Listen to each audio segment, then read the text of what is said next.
Duduk santai di teras serambi Masjid Agung Blora, aku kembali melanjutkan perjalanan. Langit pagi masih teduh, udara segar membelai wajah. Aku menyusuri jalan menuju Cep, sendirian, namun tak pernah merasa sepi. Di tempat yang agak sepi, aku berganti baju, seragam ngedan yang selalu kubawa. Baju ini bukan sekadar kain, tapi simbol aku. Banyak yang tak mengerti, sebagian mencibir, sebagian lagi hanya memandang penuh tanya. Tapi aku tetap berjalan, tak berharap dipahami, cukup diterima bumi. Langkahku menapaki perempatan Tugu Pancasila. Kudengar lirih suara dari kedai kopi di pinggir jalan. Beberapa pria duduk, menyeruput kopi dan menggenggam rokok. Masih muda kok Edan. Jangan-jangan gak kuat laku jadi gila beneran. Aku hanya tersenyum tipis. Tak ada marah, tak ada luka. Yang mereka lihat hanya tampak luar. Mereka tak tahu, mungkin gila di mata manusia, justru waras di hadapan Tuhan. Tak jauh dari tempat itu, lamunanku pecah oleh suara memanggil. Mas, mau kopi? Suara itu berasal dari seorang lelaki setengah baya di warung makan sederhana. Aku mengangguk, dan dia mempersilakan aku duduk. Tapi aku memilih di luar saja. Takut mengganggu pembeli lain, pikir. Lagi pula, aku memang hanya numpang duduk dan menikmati pagi. Beberapa saat kemudian, bapak itu keluar membawa secangkir kopi. Lalu ia bertanya dengan ramah, "Makan ya, Mas?" Aku hanya membalas senyum.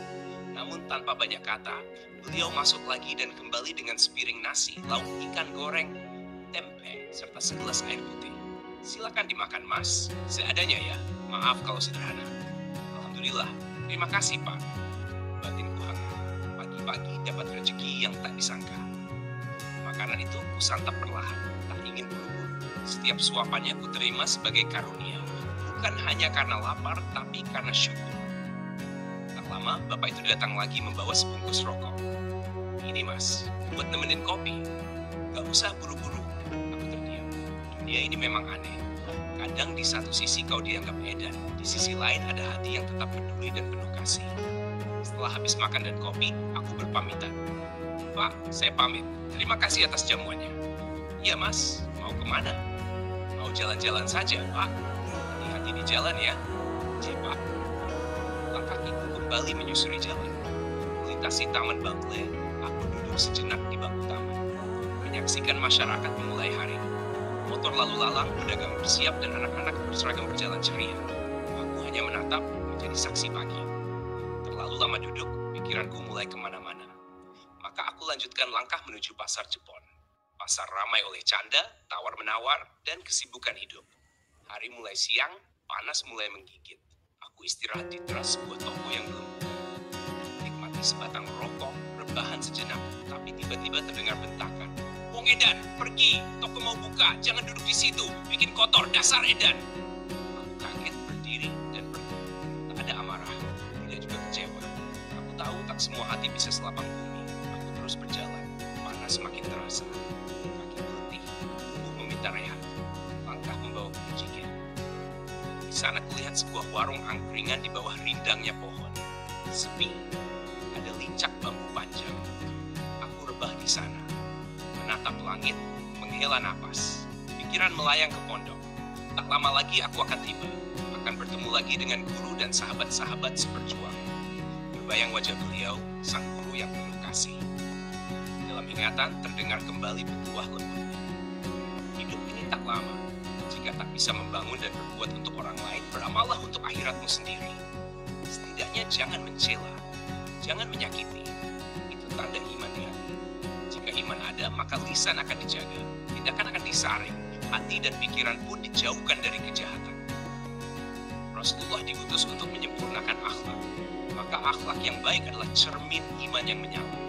Sebaliknya, jika iman mulai padam, lisan mulai kasar, perbuatan mulai gelap, dan hati mudah menyakiti. Maka perhatikanlah akhlak. Disitulah cermin keimananmu berada.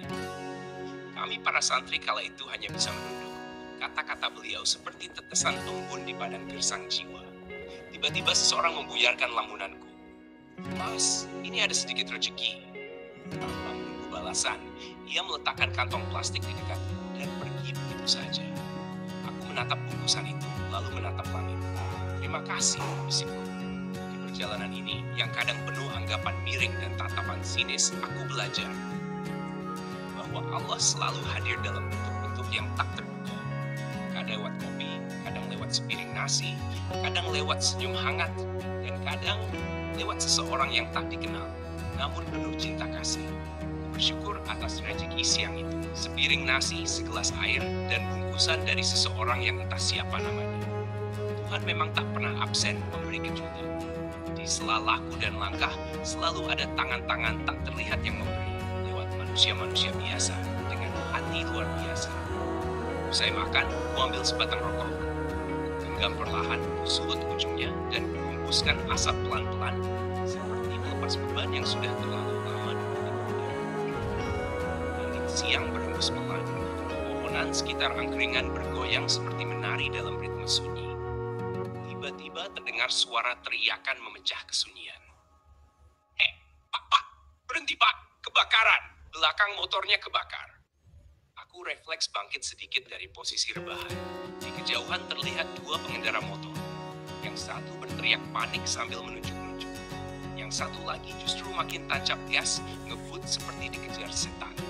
Yang berteriak tampak garang. Wajahnya keras, berambut cepak, berbadan kar, dan dari jarak segitu jujur saja lebih mirip preman daripada penolong.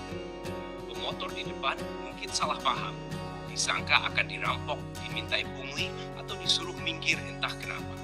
Maka semakin cepatlah dia melaju, tak tahu bahwa yang mengejarnya justru sedang menyelamatkan hidup dan kerombong dagangannya. Aku nyaris tertawa, tapi ku tahan.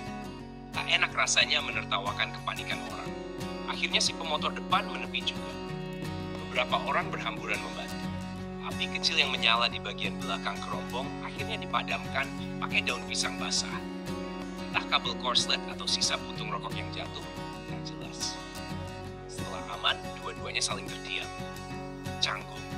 Yang satu merasa malu karena sempat kabur. Yang satu bingung mau marah atau ketawa. Aku yang melihat dari jauh hanya tersenyum geli. Beginilah hidup. Kadang niat baik disangka buruk, wajah jujur disangka preman, dan bantuan disangka ancaman. Aku pun kembali merebahkan badan. Di atas lincak bambu, di bawah rindangnya pohon, pejamkan mata sejenak. Asap rokok masih melayang-layang, lambat laun hilang terbawa angin. Tak lama kemudian, lantunan azan terdengar dari kejauhan. Suara merdu itu membelah siang, memanggil jiwa-jiwa yang butuh kesejukan, seperti oase di tengah panasnya perjalanan. Allahu Akbar. Allahu Akbar. Aku diam, mendengarkan, menikmati. Seolah suara itu tak hanya memanggil untuk syalat, tapi juga untuk pulang.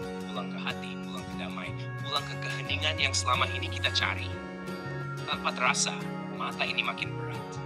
Aku tidak melawan. Biarkan ia terpejam, bersandar pada udara siang dan suara azan yang memeluk seperti doa. Dalam sekejap, aku pun tertidur. Dan dalam tidur itu, aku seolah berjalan lagi.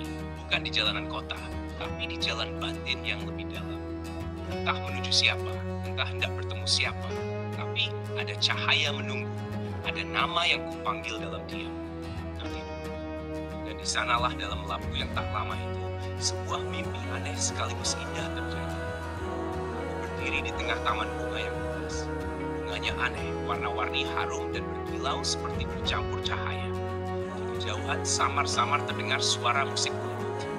Dan dari balik pohon-pohon yang rimbun, muncullah sosok wanita. Langkahnya ringan, gerakannya lembut, menari. Rambut panjangnya tergerai, matanya bening bercahaya dan senyum manisnya seolah bisa mencairkan seluruh gundah hati. Ya Tuhan, itu aura kasih. Pakaiannya jangan ditanya. Dress tipis warna pastel mengalir mengikuti gerak tubuhnya. Bagian bawahnya sedikit tersingkap tersentuh angin, membuat mata bisa berpaling. Aku tertegun, melongo. Dia mematung seperti patung wayang kehilangan mantra. Ayo sini. Suaranya lembut. Tangan kanannya melambai pelan, memanggilku dengan gerakan seperti tari-tarian kuno. Ada pesona di matanya, penuh kasih. Tapi juga entah kenapa terasa seperti ujian. Aku ingin melangkah, tapi kaki seperti berat. Hati ragu ini bidadari kah atau cobaan bertopeng kecantikan? Tiba-tiba, Mas, bangun mas. Aku tersentak, mataku terbuka, cahaya siang menampar wajah. Suara azan duhur sudah berlalu. Buku masih dilincah. Tapi ada yang janggal, celana basah, bukan karena hujan. Aduh mak, bocor di siang bolong. Geruntukku dalam hati. Aku duduk dan menyeka keringat dingin di pipis. Senyum tipis mengembang. Mimpi kok ya Aura kasih. Tapi di balik tawa itu ada perenungan kecil. Mungkin ini bukan sekadar mimpi. Bisa jadi peringatan bahwa keindahan bisa hadir sebagai ujian. Bahwa iman kadang diuji bukan oleh setan bermata merah, tapi oleh senyum manis dan aroma melati.